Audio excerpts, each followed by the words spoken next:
Bom dia aí a todos que estão ao vivo aí comigo, para nós estudarmos mais uma vez a lição da semana, né? O subtítulo da lição de hoje que eu quero dizer foi o que foi feito ontem, né? O primeiro dia da semana, é a lei. Bom, é um assunto extremamente repetitivo, porque há uma necessidade de compreendermos melhor a respeito desse assunto, né? Abre sua Bíblia em Romanos 3:31, né? Paulo, escrevendo aos Romanos, ele escreve desta maneira, Romanos 3:31. Anulamos, pois, a lei pela fé? Não, de maneira nenhuma, antes confirmamos a lei. Bom, nós já aprendemos que somos salvos pela graça, mediante a fé que nos justificou. Agora, essa passagem, ela traz algumas dificuldades para o leitor, que é o último versículo do capítulo 3 aos Romanos. Isto porque existe um consenso religioso de que a lei dada por intermédio de Moisés seria uma espécie de manual de como se viver para merecer a salvação. Não é isto. Eu vou dar um exemplo. A lei é como uma placa de contramão. Ela indica que você está na direção errada, mas ela não tem qualquer poder para poder manobrar o veículo na direção certa. Então, o raciocínio aqui de Paulo em Romanos 3 se refere, né, à sua argumentação sobre a fé e lei, que também ele escreveu no livro de Gálatas. Paulo, sentindo que os seus comentários poderiam levar algumas pessoas a concluir que ele estava exaltando a fé em detrimento à lei, aí que Paulo faz essa pergunta retórica: anulamos a lei pela fé? Pergunta retórica. Ele faz a pergunta e responde: não, de maneira nenhuma.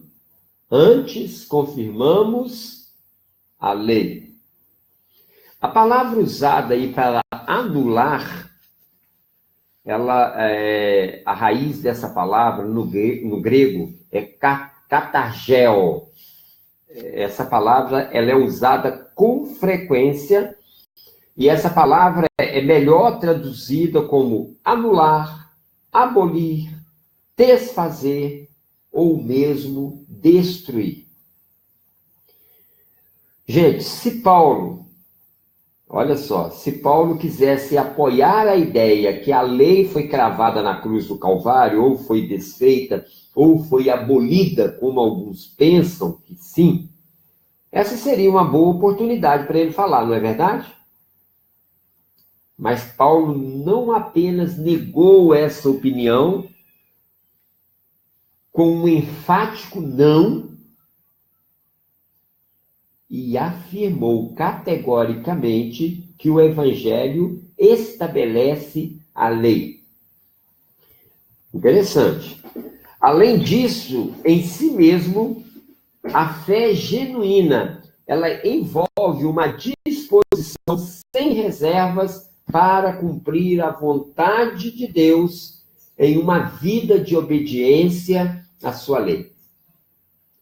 Então, a fé verdadeira, com base no pleno amor pelo Salvador, só pode conduzir à obediência.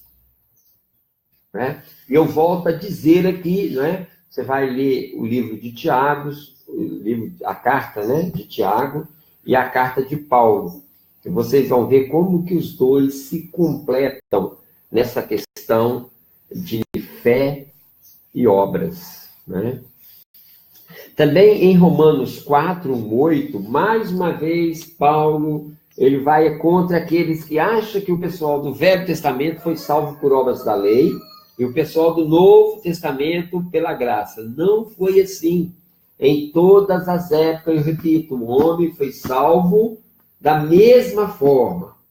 O homem sempre foi salvo pela graça e uma vez salvo pela graça, praticaram boas obras.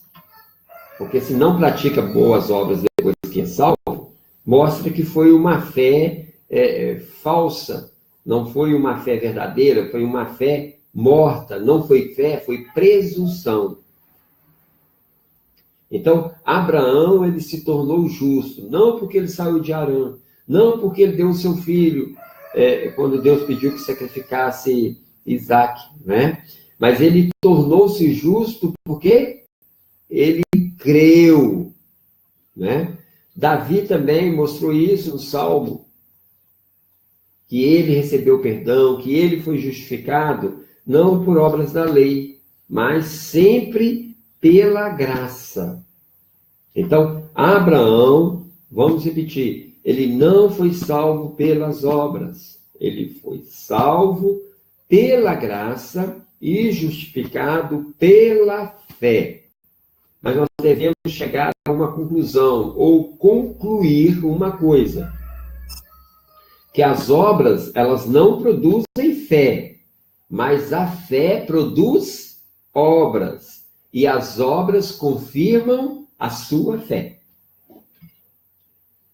Portanto, como eu disse, quando confronta Tiago com Paulo, nota que o contraste é entre a fé sem obras e obras sem fé, e não entre fé e obras. Não é isso? A questão não é uma opção entre a fé e obras, mas sim entre a fé viva e a fé morta. A Bíblia, ela nunca, jamais afirmou que as obras podem salvar. Mas ela afirma que a fé genuína e viva sempre redundará em boas obras. Né? Eu acredito que você possa ter entendido. Não é tão difícil, né? Não é tão difícil entender, mas eu acredito que você possa ter entendido esse assunto, que eu não acho nem tão complicado assim. A não ser que você já vem com um pensamento, né, já formado e formado de maneira errada, para que você possa ter dificuldade de entender essas questões de fé e obra. Quero mandar um abraço aí a Shirley Costa, né, ao Ronaldo Ferreira, abração, a Lenir, o Alexandre Labanca, abração, meu querido, Letícia, a Aparecida, um abraço, Aparecida, e o Antes Brasilino, e todos mais aí que vieram assistir esse vídeo. E, mais uma vez, eu repito, pode colocar o seu comentário e pode fazer a sua pergunta à vontade. Deus seja louvado hoje e sempre. Amém.